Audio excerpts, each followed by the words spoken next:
For the eighth time ever. Welcome back, fellow spelunkers. I'm Sierra. And I'm Stephanie. Today we will be exploring the worldwide phenomenon and TikTok, or should I say Booktok, sensation of Fourth Wing by Rebecca Yarros. To get into this controversial tale, this controversial book, this phenomena, as Stephanie's told us, I need to get into how I personally arrived at this story, how I began to explore it, and the inner turmoil that I faced. If you haven't heard of Fourth Wing, I'm sorry, I think you might have been living under a rock. Yeah, I it's have literally everywhere. You could not spin in a circle and spit a watermelon seed without hitting someone talking about Fourth Wing or the book itself. Yeah, and even in Europe right now, when the third book in the series was released, I've seen it in every airport. I've seen it in Amsterdam. I've seen it in Edinburgh. They even translated it into Finnish, which doesn't usually happen as much. It's unavoidable, which is part of the reason why we are discussing it. I am eminently curious and I love to read and I love the cultural phenomenon around books. So I had to figure out what the deal was because even around 2023, this book was already starting to really pick up pace. I remember when Iron Flame was coming out because they were basically doing joint releases with Murtagh, which is the newest book in the Aragon series by Christopher Paolini. And I was already an Aragon fan. And so I was like, what are they doing with this book, putting it with Aragon? Then I was like, I have to know what the girlies are talking about. What am I missing out on? So I bought it for me and friend of the show, Bestie Abigail, for Christmas in 2023. I said, we got to get to the bottom of this. But before I could ever start reading it, I had people being like, this is one of the worst books I've ever read. I had people being like, this is the best book I've ever read. And I'm usually not so weighed on by people's opinions, but it was getting to me. I don't know why. It was probably just where I was at in my life or something. But I was like, I don't know what to feel about this book. I don't know if I should read it. I was so stressed out for no reason. Nobody did that to me. All my friends were wonderful. They were just sharing their opinions, but I was stressing myself out. It got to the point where when I was writing my Goodreads review, a very unserious activity, I was crying writing my Goodreads review. Like, that's silly behavior. It was a silly time. The book is silly. Or is it? I don't know. We'll get more into that. But it was so stressful to me that I don't even know if I truly enjoyed my first read of the book. But I just reread it in January for the newest release. And I had so much fun reading Fourth Wing this January. It was just never that serious. Yeah, and my story is quite simple. Sierra made me read it. Good friendship means inflicting things upon your friends for good or ill. And I was like, you gotta get into this. We gotta talk about it. There's much to discuss. Yeah, and I read it just the last couple months when I had time. It's usually on the plane. So it's a great plane read. I would say, and I will reiterate this again later, my best advice for getting into Fourth Wing is know absolutely nothing. Obviously, listen to our podcast until we get to the spoiler section, but you're better off going in with no one's opinion so that you can form your own. Yeah, True, just unbiased. yeah, just go in with no expectations. However, here's what you need to know, and I'm especially speaking to the parents and the older sisters and the aunts and the grandmas or their male counterparts. This is not a book for children. This is really not even a book for most high schoolers, I would say. We, just like we did with Hacksaw Ridge, would like to give a content warning before we really get into things, specifically for the groups I just mentioned. Do not buy this for your 14-year-old niece. Do not No, buy it is this. not young adult at all. This is an adult book with adult content. There are sections that we, as Christians, because of our consciences, both skipped. We chose as adults to do that, and the rest of the book was enjoyable. However, I would never recommend this book to a young reader, even though there's been, most charitably, some marketing confusion around this. Yeah. So, to help you with your own reading journey, if you are an adult only, I am providing some scenes to skip that we both chose to skip if you want to read this book. I think it's a really fun book, a worthwhile read, especially because everyone is talking about it. You maybe want to get into the convo. But if you want to get into the convo without reading something you're not comfortable with, I will provide a content guide. And I'll put that in the description, and I will figure out how to put it into the description for the audio platforms. I think that plays right into, we'll get into kind of both of our philosophies when it comes to reading, the fancy logos, pathos, and ethos of what makes a good story. Or even, we kind of hinted at it at the end of our previous episode on the Little Women adaptations. We kind of teased the question of, can something that is subjective be objectively good or bad. To structure today's episode, I feel like we needed this little section so you could really get in our mindset. So we're going to give you our philosophy, and then we're going to go through the book with this philosophy in mind, sort of like an English essay, but fun. You're going to love it. Our philosophy for Fourth Wing is, like Stephanie mentioned, something we've mentioned before. Can something subjective be objectively good or bad? Because ultimately, art is subjective. Whether you like something or you dislike something, it is based on you. It is subjective. There's a lot of, and this is a bit of a buzzword, but I think it's very applicable when you're studying things like this. There's biases. There's biases to the way we see what is a classic and what is not. And just because there's a bias doesn't mean something is wrong. Everyone has innate biases, and I think we really learn this studying history. You cannot unbecome who you are. You can't separate from the way you were raised, and why you shouldn't do that. You are who you are, and that's why you can view things in a specific light that other people may not be able to. Exactly. And I think since both you and I, have spent decent amount of time in the world of academia, I think there's also this stigma around books like Fourth Wing and other like fantasy books that it's, this like lowbrow, not really cultured versus these, classics that are the peak of writing. Sometimes some of the stuff that we had to read in college, I really am like, why am I reading this? Like, I don't understand what's so great about this. I think, and I told you this, and I am so sorry that this is going to come across a little mean girl. I am not throwing stones at the academics or at the people who love literature. I am among their numbers. So if I'm throwing stones, I'm getting hit, throwing them up in the air. Sometimes people look down on people who read popular fiction because they had a hard time socially. They're seeing people who they felt like made fun of them for reading when they were a kid, and they're like, and now you like to read? That's because, and you're reading this because you're an idiot. Chill, girl. Everyone grows. It's all right. Why shouldn't people read? It's for fun. Maybe start a convo. Maybe you'll talk to someone who you weren't able to talk to when you were younger and you guys can form a great relationship. It's gonna be all right. You got an English degree. You're not the president of books. I'm talking to myself too. I have an English degree. I know I'm not the president of books. So people can have fun. And instead of trying to tear people down for liking things that are popular, why don't we apply critical thinking to the things that are popular? Like Stephanie said, some of the classics, if you really think about them and take in the content, you're like, why is this classic? Yeah, exactly. And like who decided that we had to read this or who decides what's timeless and what's a classic? And I think that can get us into deep debates and I don't know if we want to go completely that direction at the moment. Just to dip our toes in the waters of it. There's a lot of classicism that goes into the classics. People talk about, oh, artists are poor and artists are this and that, and people who publish these books, and that's sometimes true. Just like with anything in history, anything in literature, there's a lot of nuances. If you had time to be writing books for a living, how much of the struggle bus could you truly be on? I think That's a of very good point. who is sitting around thinking about what becomes a classic novel. Probably not people who had to go do a shift at the factory, if you know what I'm saying. Probably not people who had to go work in the fields. Exactly.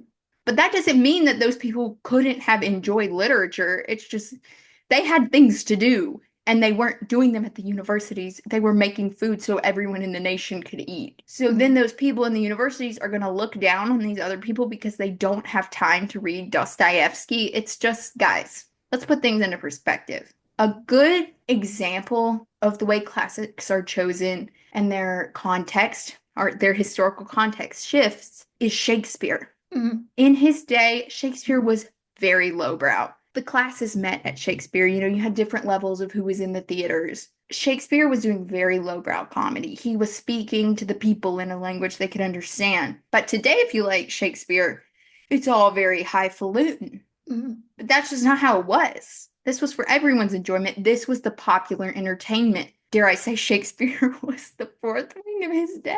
I don't know. That's a new bold statement. Don't come at me with pitchforks. That was partially a joke. Just something to think about, like how does popular entertainment shift into something only for academic elites? Yeah, exactly. I took a really interesting course this lectures last semester on Eurovision. But the professor was very opinionated on some things that I really strongly disagree with. Overall, it was kind of an interesting way to look at European integration by looking through the lens of Eurovision. And Eurovision used to be, still to a certain extent, have this reputation of being campy and like lowbrow, and this isn't culture. But going to the opera, like in Vienna, now that's culture. I think you can see just like the contrast, what we mean when we're talking about what's considered high class. I'm doing air quotes, but no one can see this. And versus low class or campy. It kind of reminds me of that quote, and forgive me because I don't have it pulled up right in front of me, but I feel like may have been from John Adams, where he says that he's a politician, so his sons can be businessmen, and his sons are businessmen, so their sons can become artists. I would have at times been an academic because my dad was blue collar. So why would I use that background and start to look down on it when that's the background that got me to where I am? Yeah, exactly. I also think, and I hate to say this, I hate to sound this way, or do I? I don't know, that there is an element of looking down on media that is marketed to women versus media that is marketed to men. I do think you have a valid point. There are other factors to this. I'm not boiling this down to this issue alone. But I notice that people take Game of Thrones very seriously and Mhm. respect it to some extent. And then they'll look down on things like Fourth Wing. And I would say that they have similar, that there are moral factors that are at play in both.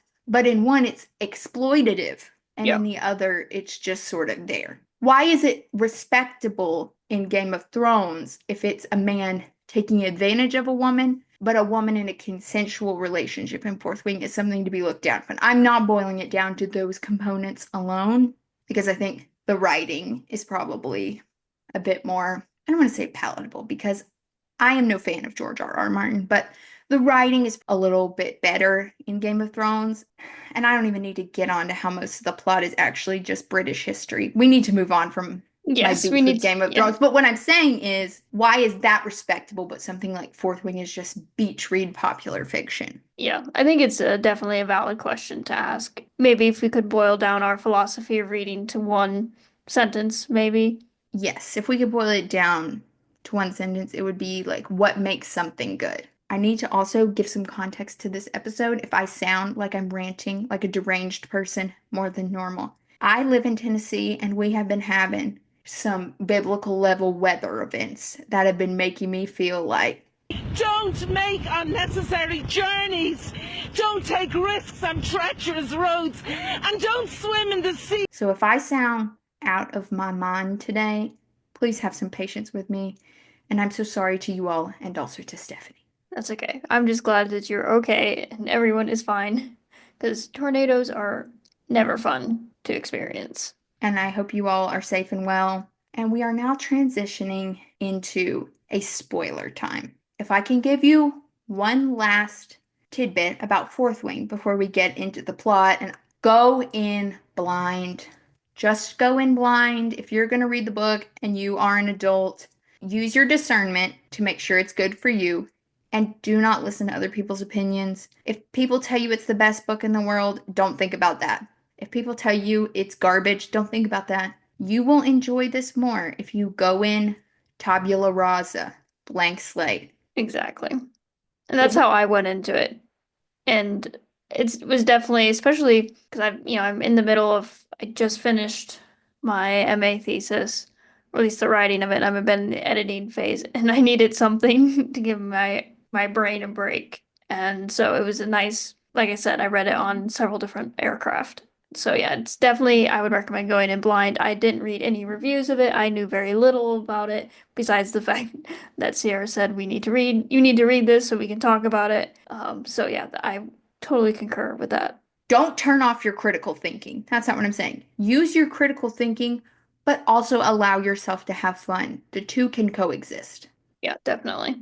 And now we're getting into spoilers. So if you want to go in blind, as I suggest you do, come back later. We will welcome you back. Yes. And we'll start with a few of our critiques of the book, because I do think you can enjoy a book, but also have some valid criticisms of it. And I think genuinely we could say the writing is the weakest point in the story or in the book overall. And then one of the issues that I have with it is there is a large amount of swearing in the book. and it's using like our swearing words. And for me, from a literary point of view, I find it very distracting. And it kind of pulls me out of this really interesting world that Yarros has been building. And besides like pulling me out of the story, I don't really think it's necessary. Obviously, they're in some very stressful situations where people swear normally. So I think it would have been better from a storytelling point of view if the swearing had been used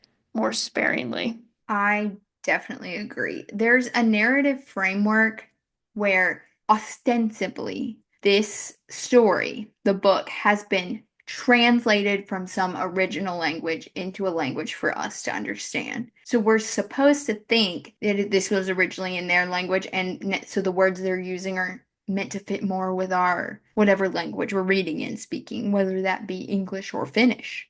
However, it's weird because, like you said, even when you're translating languages, swears don't translate like that. Yeah, exactly. Like I've said, I've been working on some translating some Finnish primary sources, and Finnish swear words don't have English translations. Or if they do, they're not really good translations. I tease some of my classmates who are Finnish, and I'm like, you guys have much better swear words. Why are you swearing in English? That makes you wish that she had gone with the sort of traditional fantasy style of making up an in-world swear word. Like they do this in Percy Jackson because Percy Jackson is for children, obviously, where there would be swears. They're, just saying whatever swear works in their world, or they'll just say he cursed or something like that. They have their own in-world swears in Aragon. I mean, a TV show that does this as well, is Battlestar Galactica, which I mean, they partially did it to avoid the rules with regard to what you can say on broadcast TV. But I think it keeps you in the world that you're reading about instead of taking you back and forth between this, world that she's created and then the world that you live in. Some of the dialogue, it sounds like my classmates are talking. That is one of the biggest complaints I have heard from friends and from my own brain about this book. This is what I used to joke. I would be like, the characters in this book talk like my 16-year-old brother who is a barista. They talk like 16-year-old baristas in this book. These are supposed to be adults. It's not the swearing itself that bothers me, it's that the type of swearing makes no logical sense. And I think what we're saying by we're having some issues with the writing is specifically the diction, the word choices. Like with the 16-year-old barista comment. I am meaning that in jokes because I think that the dialogue is silly and it makes me laugh. But there's times where these fantasy characters in a militaristic fantasy world at a war college are using things that I heard in volunteering spaces in 2012. Like there was one time on page 16 where she says more like I was voluntold. And that activated a sleeper agent in me. What I don't want is my fantasy character saying voluntold. What word is that supposedly translating from? I have no idea because colloquialisms don't translate. I think if you're just fun reading, that wouldn't bother you that much. It doesn't really mean anything if that's not bothering you. It's just bothering me. Why is she saying voluntold? Another problem with the diction is this book is repetitive as all get out. I started doing a count of the amount of times that they use ruthless specifically in description of one character and one dragon, and I lost count because she said ruthless so many times. We needed to bust out a thesaurus. Can we get a thesaurus in the chat? We just needed to use some other words. Two other phrases that will come up almost, but could never come up as frequently as the word ruthless are so freaking beautiful and well the F aware. Two phrases I was like, stop saying. Let's come up with some new things. Yeah. Let's say some new things. Let's sing a new song. I don't want to see the word ruthless anymore. I understand that you're aware. I get it. Yeah, that's a trap though I think all writers fall into pretty easily. Like again, I'm in the editing framework right now, and apparently one of my favorite words right now is furthermore. I just control F in my Word document. See how many times, and well, my thesis is like 75 pages right now. How many times I used the word furthermore, and it was over 40 times, and I've already deleted several. I think whoever did the editing process in this book should have said something. That's exactly what I was thinking. I edit professionally. When I read this book, I just thought this could have used a little bit more editing. I don't even blame Rebecca Yarros for that because this is a problem we're seeing a lot in popular fiction right now. These books are going to sell no matter how poorly they're written or edited. And I think we can mostly blame the publishers, but also I wish consumers would just be a little more complainy. You can like something and still critique it. Like, I don't consider what we're doing right now being haters because you can even love something and still be like, this is an issue. This book Yeah. probably needed 1 to 2 more rounds of edits, but they knew it was going to sell without those edits, so they just sold it like it was. Yeah, Because they knew you would buy it. Mm. And I bought it too, so they knew we would buy it, and we And did. you bought my copy. I bought 3 copies of this book,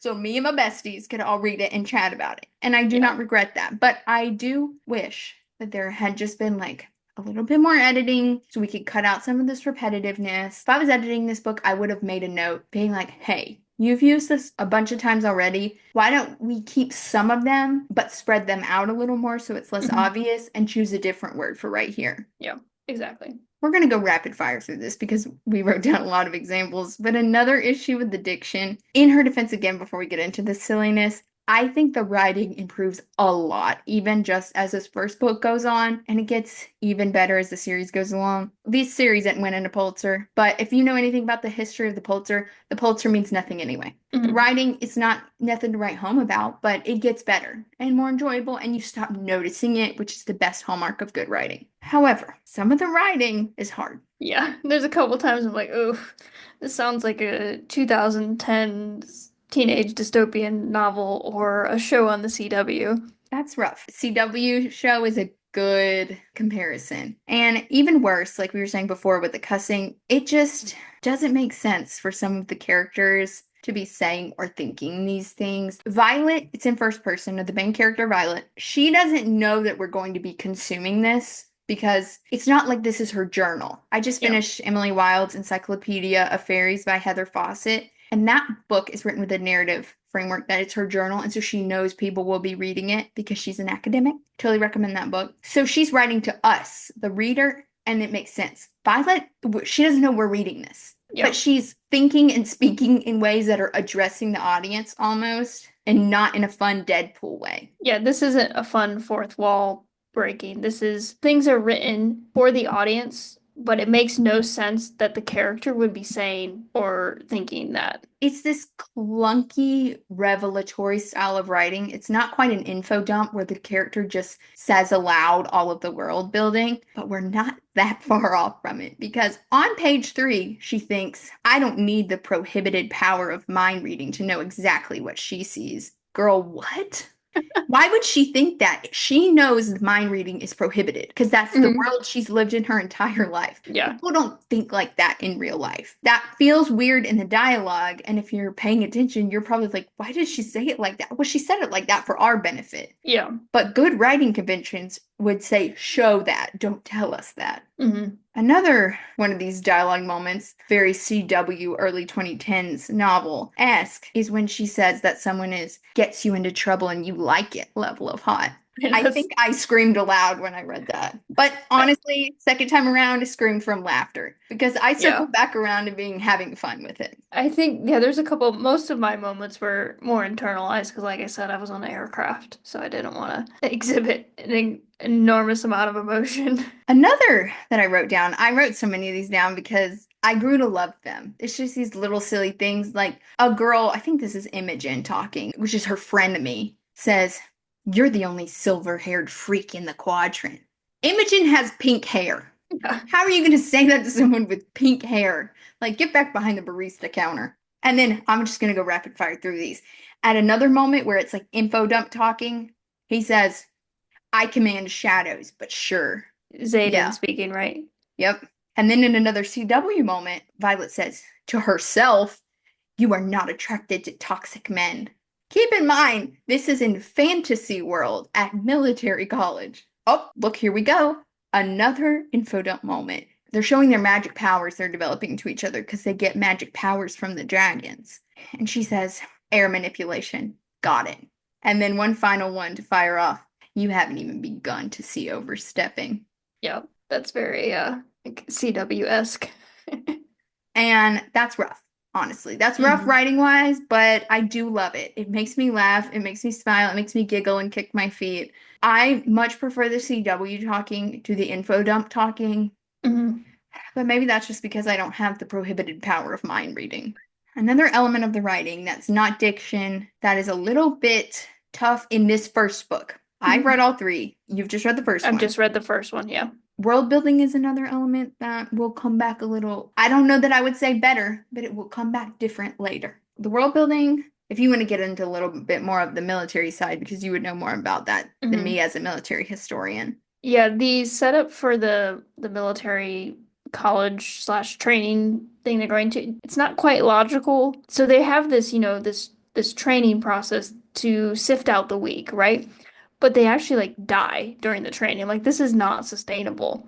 There are ways to sift out the weak or those who aren't going to be able to handle military or combat. There are ways to do it without killing your trainees. Like Navy SEALs, they have some of the toughest training in the world, but people don't die in the training. Whereas the whole start of their training is they have to walk across this parapet. And if they make it across, they'll be fine. But if they don't, they fall to their death. And they also, in her case, it's like storming outside and like it's wind and everything. And I'm like, why did they reschedule? This seems like a really bad idea. But Stephanie, if Parapet got rescheduled, how would we know how serious this world was? I don't know. There's better ways to do it. But then also, when you're talking about military structure, you also need people to do the non-crazy dragon riding. Instead of killing all these people, they could be using them as cooks, as people who haul their gear around. Like all large militaries have an extremely large support staff. Exactly. Like not everyone's a soldier. Some people are just a cook. Some people make bandages. There have to be medics, which there's a medic group. Healers, the healers quadrant, because there's four Yeah, quadrants at the military college. But you need people who are just doing the boring menial labor. You need people that empty chamber pots and stuff. These people are conscripts, so they didn't really have a choice to come to military college. Anyway, typically, if you're being drafted, you're not doing that glamorous of a job. exactly. They have a whole infantry. Why wouldn't you just put people in the infantry if they couldn't make it as a dragon rider? Yeah, I don't know. So the way the military is set up, some of it doesn't quite make sense, especially when you're thinking about practicalities and longevity. Another element of the world building that seems impractical but is also very silly and fun is their wardrobes. Did you think we were going to make it out of this episode without a deep dive into the clothing? Never. I think we may make it without a score corner because there is no score to this book. I actually have a really good reading soundtrack album for these books that I will link in the description if I can, or just put a title. It's the album called Forgotten Odes by Eternal Eclipse. It's instrumental. It's like really good, fun action reading soundtrack. So maybe make that your score. I just listened to my uninterrupted scores for study playlist, which is almost 12 hours long. Try Forgotten Odes. I think you'll like it. I definitely will check it out. Now, the leather, the costume. They are all wearing leather. Of course, in a romantasy novel, if you've read many in the genre, or fantasy novels written for women, whether they are mainly romance or not, they're going to be training and they're going to be wearing an all leather outfit. I've never understood the obsession with leather. For the Dragon Rider specifically, on the logical side, if they were wearing metal armor, that's not very flexible. So I understand why they are not wearing like plate mail, you know? Yeah. But leather and water don't mix well.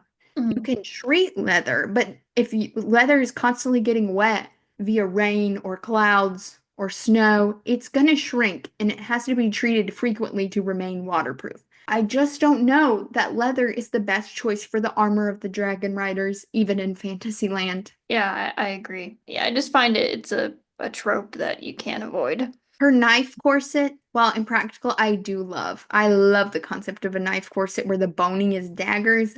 That part is awesome. I also like her dragon skill part of the corset. The corset overall, corset armor, I love this concept. That's the best part. But leather as the main material for people who are constantly damp, that doesn't make sense to me. But we are going to stop our critiques for now and kind of go through the story through the lens of several themes or ideas that we really appreciated in the novel. I want to say as we get into this that we want to put our philosophy into practice here. We want to see how our philosophy of anything can be good, subjectively or objectively, into practice by pointing out 3 ways that Fourth Wing is good and you can think critically about it. And it's a narrative worth exploring. Exactly. My favorite theme of this book is the role of the historian, though they describe it as a scribe.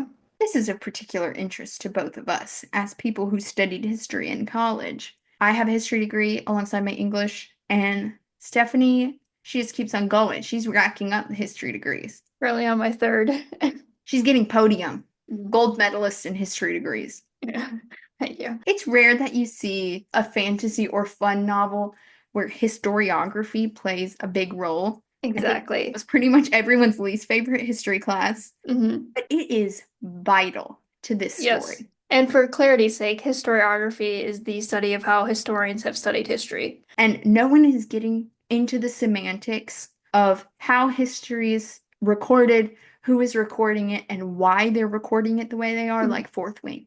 Yeah, or what they're recording and what they're not recording. That is amazing to see, Mhm. especially in a society set up so militaristically, how big of an impact the way that history is portrayed has on their immediate lives.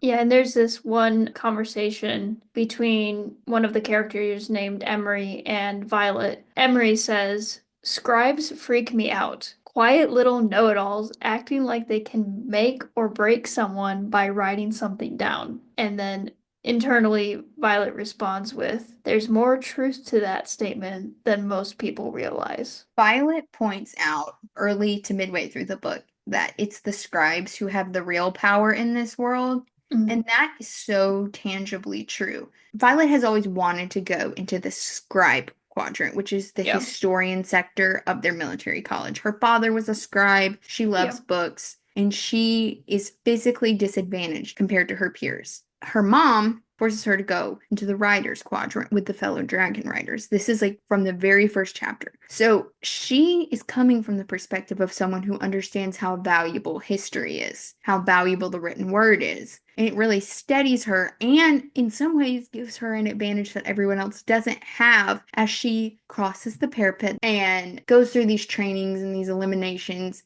She always is coming at it from a perspective of using her mind, from using her knowledge. Yeah, it's really interesting because her mother is one of the top generals. She comes from this very prominent military family. Initially, she was supposed to be a scribe, so she had been training and prepping all her life to be one. So historians, or at least when you're learning how to study history, you learn valuable skills that you can take across in different disciplines. Historians don't just become history professors or authors because I've had people ask me like, "Oh, what are you going to do with a history degree?" Like, "Well, what can you do with a history degree?" And I'm like, there's a lot of skills you learn while studying history. And one, obviously, like critical thinking, analyzing, being able to read an enormous amount of data and be able to synthesize that data and then come up with a practical lesson. And I think her problem-solving skills have a lot to do with her seeing how people had solved problems in the past by, studying what had happened. This society, this world has been at war for hundreds of years at this point. One way that I am constantly championing the humanities, because a lot of people are like, why do we bother teaching these things? They don't seem to have the same level of practical application as science or math. The girls in STEM. The STEM people, they don't always understand the necessity of the humanities. But my best argument from all of my tutoring and teaching and even editing is that humanities teach us how to think. History and literature help you see patterns. They teach you a way to think and a way to apply that to different things, just like you were saying about the past. You were reading a book, Percy Jackson, for example. I did a lot of research on Percy Jackson in college. You guys could see me now. I'm wearing my Camp Half-Blood sweatshirt. Yes, and you presented on it at a conference. The very same conference that you presented on the Medal of Honor. And I was presenting on how children won't necessarily recognize it, but they'll see the problem-solving pattern in Percy Jackson. They'll see Percy solve a problem. They'll get the example. They won't know the words for the strategy he's using, but they'll see him make a plan the plan has to change, enact the plan, and solve a problem. And without even ever recognizing that they know this pattern, they'll be able to apply it to their own lives. That's the value of studying literature and history. And besides problem solving skills and like critical thinking skills, studying the past is also important because it relays who we are and where we came from. And this letter that she finds, this is pretty late in the book, but she finds this letter from her father, who has since passed away. And he writes to her this: Remember that folklore is passed from one generation to the next to teach us about our past. If we lose it, we lose the links to our past. It only takes one desperate generation to change history, even erase it. That is so powerful and so not something you expect to be reading in fourth wing. But that's why you can't just throw away books like this, because even in them there's valuable knowledge, just like there is valuable knowledge in studying our history and our literature. Yeah, I definitely agree. This really, I was not expecting to have these insightful things about history or how history interacts with the world in a romantic fantasy. I can never say that word. Romantasy. Romantasy, thank you. About, dragons and magic. But historians or scribes in their world play such an important role. The flow of information is also very important to this story as a whole. And another thing that is very applicable to our real world, like where's information coming from, who's controlling how much of it we can see, whether it's so much we're overwhelmed or so little we don't really understand. That is also what the scribes are doing. And it had some interesting parallels to modern day. Curious. Moving on to our next point that I think really represents what we're talking about when even stories that are not traditionally good or important are good in some ways. I think there are objectively good things in the subjective story, and the disability representation, the chronic illness representation is one of them. Not to get too personal, and we won't get into this for too deep or too long. We have both dealt with similar issues. I myself have dealt with a lot of chronic illness for the past 5 years or so that continues in my life. I have had to have several orthopedic surgeries, which if any of you've had surgeries, there's always long-term effects. And so while I wouldn't say I'm chronically ill, I have to deal with chronic pain issues. And so reading what Violet's going through, like I couldn't help but also feel some of the same things. I've connected with her and her having to deal with always having, like, there is no miracle cure. I think that was something that really stuck out to me, or sometimes that really annoys me in literature or in movies or various, stories that, suddenly they're all cured, they're all fixed, everything's fine. But that's not how chronic illness or chronic pain works. You always have to deal with it on a daily basis. And throughout this entire book, Violet's character has to deal with this. As cliche as it sounds, this representation, if you will, made me feel very seen because I was first diagnosed when I was 22. I had been sick for a little bit before, and I was just like, everyone lives like this. Turns out they do not.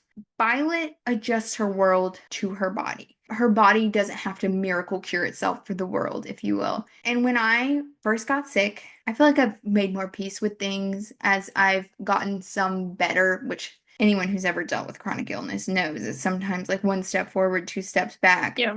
You'll be like, I'm better. And then the next day you'll feel worse than you ever have it in your life. And it's very upsetting and it's very frustrating. And getting sick so young, it was very isolating. I'm very lucky that I had you as a friend who had a somewhat similar experience because I just felt I stopped talking to a lot of people and I feel very bad about that. And I apologize if I disappeared off the face of the earth and we used to talk every day because I was just like, nobody can understand how bad I feel. I'm just not getting better that fast or maybe even ever because one of the things I have to live with is not curable. So I was just like, I felt so bad and I was like, no one my age can understand this because it's not that usual to be this sick in your early 20s. This is supposed to be the prime of your life. Exactly, yeah. So to see a book about someone who is dealing with issues that they're always going to have and living anyway, That's so valuable and comforting to me. And Rebecca Yarros deals with her own autoimmune issues, her own chronic issues, and I really appreciate her for writing that into the story, as vulnerable as that probably had to have been. You're exploring something that, you yourself have dealt with. We kind of talked about this with the Hacksaw Ridge episode about how that if you write it in story form, it can be a way for you to process it without having to Kurt Vonnegut, how Mhm. he adding the fantasy element to deal with the trauma of the past. And I think you can see that in this book, maybe with how she represents disability. It's cathartic, I think. Mhm. One of the ways that Violet changes the world is Xaden, the love interest, makes her a saddle for her dragon because it's a connective tissue disorder that she has. The connective tissue disorder won't allow her to grip onto the dragon enough to stay on. So her love interest builds her a saddle so that she can stay on and ride her dragon. Her dragon has a talk with her that really shows it's not cheating for her to have to adjust the way things are Mhm. to make her able to be a part of things. And I'm going to read you a conversation from the book from page 354. It starts with Violet. I can't use that. I shake my head. It's not allowed. I decide what's allowed and what's not, Taryn growls, lowering his head to my level and blasting me with a chuff of steam. There is no rule that says a dragon cannot modify their seat to serve their rider. You have worked just as hard, if not harder, than every rider in this quadrant. Just because your body is built differently than the others doesn't mean you don't deserve to keep your seat. It takes more than a few strips of leather and a pommel to define a rider. This saddle doesn't make her less of anything. Changing things to be what she needs doesn't make her less of anything. It's just something she has to do. That's not good or bad. Yeah, exactly. And I think as well, it's always difficult with chronic illness or chronic pain issues that you have to deal with people who want to try and fix you. And this whole idea of can you be fixed, but then that it also comes with the issue that it makes you think that there's something wrong. And like, so that's also a difficult thing to balance. And I think Yarros does it well with, in particular, this one conversation between Violet and her sister, Mira. He's talking with her sister, and her sister is very protective of her, and she just makes a comment about her needing something to be fixed to that effect. Mira realizes what she's just said. And so she says, no, I didn't mean it like that, Vi. You're not anything that needs to be fixed. And I think that's also a really good growth for her sister's character, who is at the beginning of the book is so overprotective. She realizes her mistake and that while Violet may not have the physical strength that most people in this world want or covet, she has a different type of strength.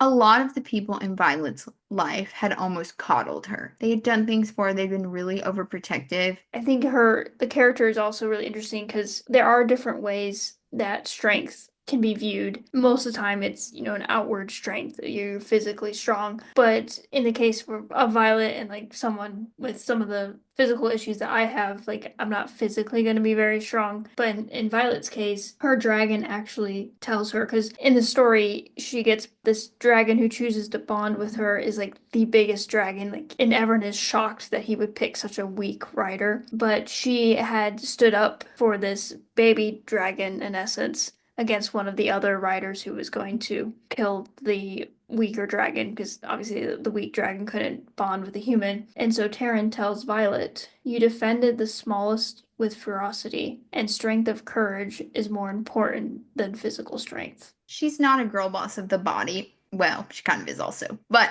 she's mostly a girl boss of the mind and of the heart. This is at its core a romance novel. And when she is sticking it to the character we're about to get into next, and she's defending her love interest, she says, when others are quick to stand in front of me, Xaden, her love interest, always stands at my side, trusting me to hold my own. She transitions from being coddled to having friends, a boyfriend, and a dragon who believe in her, not only in spite of the things that she previously felt held her back, but because of them. Mhm. They know these things are a part of her, and they know she can succeed with them. Yeah, because she's had to do so much more than the average person to simply overcome them, to simply even be there, to survive this really brutal, or should I say, ruthless school. However, there is one person who flops tremendously, who coddles her, who treats her like a baby, but also wants to date her. That is Dane. And Dane brings us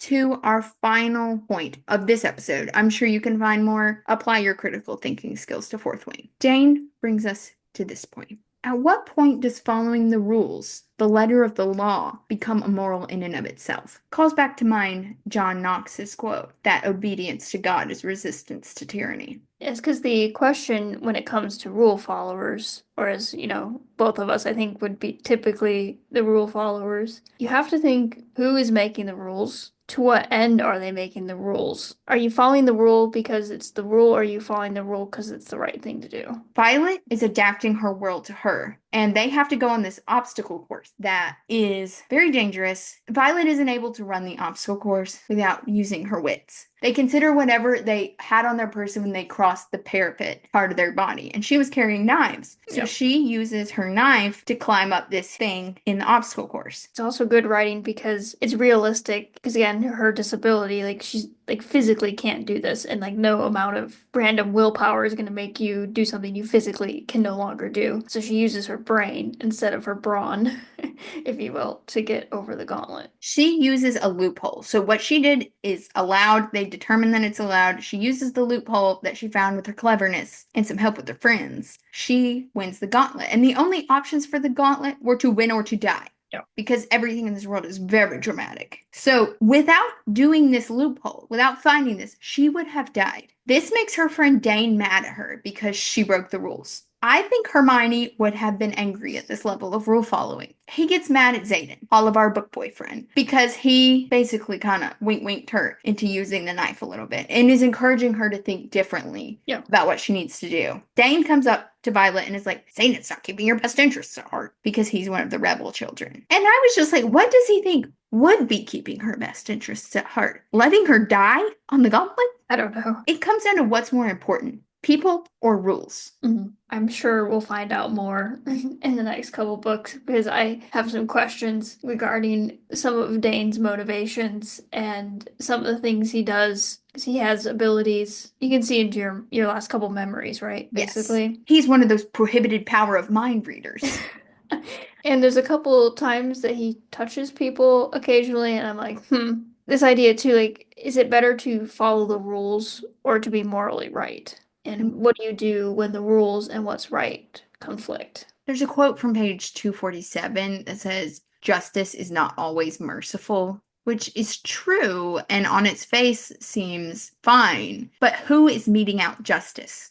Who is making these rules? Why are they making them? Some critical thinking questions that we can take from Fourth Wing and apply to our own world. Yeah, and we obviously don't have all the answers to these deep, not theological, deep. I mean, they kind of are in some ways. Theological, political, logical, philosophical. But you can see applying critical thinking skills to something like Fourth Wing can actually be quite a beneficial exercise. It's true. And then we want to throw in some rapid fire things that we just liked and thought were good about it. One of the greatest strengths of this movie, I keep saying movie, this book is its pacing. It is incredibly fast-paced. It's hard to put down. She writes action really well. If she maybe struggles with dialogue, the action is not a problem. As Stephanie just mentioned with Dane's subtle touches, there is actually really great foreshadowing in this book. Some that you see come to fruition by the end, which because we're in spoilers, I will tell you. When Dane and Violet are talking about the marked ones who are the rebel children, he subtly touches her, like her arm or her back. So he's reading her mind, but it never says that. That's a good show, don't tell. And you don't even realize that until there's a catastrophe at the end. There is really subtle but amazing foreshadowing for things that don't even happen until the second and the third book. And I would be remiss not to mention that I do love Xaden. In the genre of romantasy, it's fun to imagine things, so a lot of them are just like caricatures of romantic leads. It's really intense. The kind of thing where it's like, he'll burn the world down for her. Which is fun to imagine, but in real life, you would be like, don't do that. Please stop. Sometimes that makes the love interest like borderline disrespectful of the leads. Zayden is awesome. He cares about people that aren't just Violet. He's Mhm. very respectful. He helps her become a better person. I love him. One of my favorite romantasy leads. But as we wrap things up here, has come up as like a theme in actually several of our episodes. But I think enjoying this book can serve as an access point to get you to maybe read some of those somewhat unapproachable classics. Maybe get your enjoyment of reading first, and then try the more challenging, highbrow, quote unquote, books. When I've been teaching and tutoring and I wanted to get kids, or I've tutored all the way from K through undergraduate and college, and reading helps you get into all your subjects because it just gets you into a practice. And I tell them start with a book that you're actually interested in and then use those skills, move on to harder books. Why would you make yourself suffer? If you're bored and you feel stupid, you're not going to learn. And reading, as we've already mentioned, can help produce a lot of skills. Another thing I want to mention is people are taking this all too seriously. If you don't like Fourth Wing, you don't hate women. And if you do like Fourth Wing, you're not stupid for liking Fourth Wing. There's a lot of online discourse about it on both sides. It's very vitriolic. Gals, chill out. It's for fun. You can Yeah. critically think about this and you should. And I think you shouldn't abandon all classics to just read romantasy because you need to stay critical thinking. And I think you risk losing yourself to the nonsense. And I love nonsense. If you don't stay a little bit alert about what you're reading, what are you consuming? Girl, lock in. But nothing is wrong with reading for fun. Even reading classics, like I've mentioned before, outside of school and work, this is a hobby. Mhm. Just have fun, but do think. Yeah, so for our recommended reading, obviously, if age appropriate, check out Fourth Wing. And then I have some books that I've liked to read for fun, or I have read for fun. Sadly, right now I can't do a lot of fun reading. But one of the books I love is The Prince and the Pauper, which is a classic, and it's very short, really accessible. I do love Charles Dickens, so Oliver Twist, Tale of Two Cities, those are both really good reads. And an unknown of his, Little Dorrit, I also really enjoyed. And of course, Lord of the Rings is a great read. Also a great audiobook, because we are not audiobook haters on this podcast. Absolutely not. That's a good way for you to get into classics too. What I usually do is I read fun books while I am on break. So this last Christmas break, I read Salt to the Sea, which is a historical fiction about the sinking of the Wilhelm Gustave, which it was amazing. And then I also read Inkheart, which is I would just describe it as like a love letter to books. And so yeah, both of those books were great reads and I really enjoyed them. I really love the YA and sometimes the new adult genre for fun reads. And I think if you're like, I haven't read in years, I'm just not a reader, give books like Inkheart, some other ones like Fourth Wing a try. And you know what? You may be a reader after all. And then you can move to more serious things if you want to, or you could just think seriously about your fun books, but not too serious. It is fun. Now, for my further reading, I have labeled it in our show outline as C's Random Craziness for the Girls because I want you to find romantasy energy in classics. If that's what you like, if you're looking at all these Booktok books and you're like, I love A Court of Thorns and Roses, I love Fourth Wing, I love The Cruel Prince, I love Once Upon a Broken Heart, you love these books and you're like, okay, I am ready to get into some classics. I promise you that there are classics or classic adjacents out there that have a similar energy, but in a historical way. I am always telling the girls to read Phantomina or Love in a Maze by Eliza Haywood. It came out in 1725. This book is nuts. This book is cuckoo bananas crazy. It's about a girl who makes costume changes so that she can make the same man fall in love. And I'm using air quotes because love was not on the brain, if you catch my drift. When I first read it for English 102, maybe, I don't know, it was in college, I was shook. This story is bonkers. I recommend every woman read it. It's so silly and fun, and it's a classic. You didn't think things like that were out there, but you have to go read Phantomina. You will not even believe it. That's one of my favorite things about history is connecting with people similar to you from the past to realize that women, young women, teen girls, they've always been like this. Yeah, people really don't change. Another one that I know you've probably heard of and you've probably written off, and a lot of people, they are looking at it wrong. You need to go give Jane Eyre a chance. Jane Eyre is probably my favorite classic novel, but Divas, you gotta reframe it. Stop thinking about Jane Eyre as like a period romance. It is not that.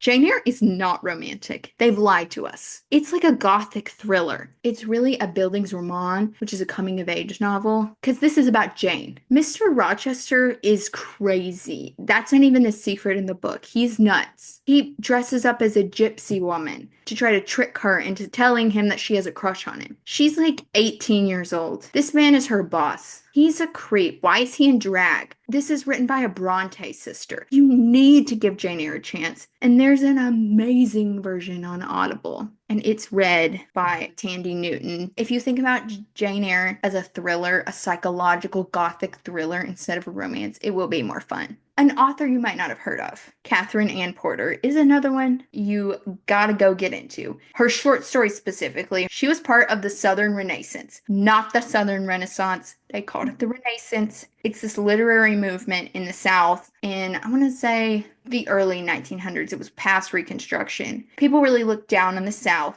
as a place where everyone was stupid. They still do. As a Southern person, they can be mistaken about us. What do they know? The Southern Renaissance was incredible. And there were a lot of women writers in the Southern Renaissance too, but they kind of disappeared from scholarship. Catherine Ann Porter was messy. She was so messy. She lied all the time about who she was in her real life. But her stories, ooh, they're so good. Pale Horse, Pale Rider, Old Mortality. It's so for the girls. There's romance, there's drama, and she was romance and drama in her real life too. So you need to go get into Catherine Ann Porter. Can't say that enough. And one final further reading I would have, if you're trying to transition from romantasy to dabbling in the classics, I would say read Save Me the Waltz by Zelda Fitzgerald. Now, you've probably heard of Zelda Fitzgerald. She was the wife of F. Scott Fitzgerald.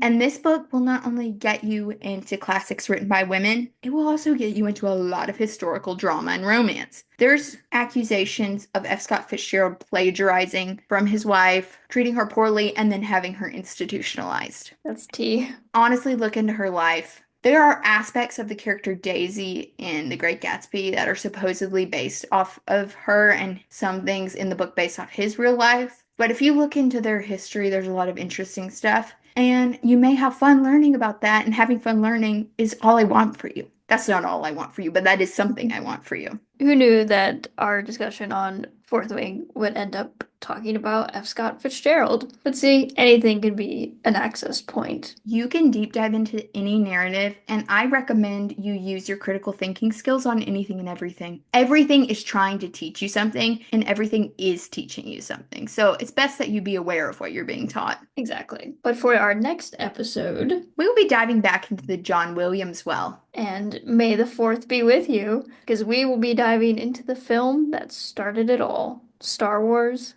A New Hope. If I haven't been blown away by a tornado.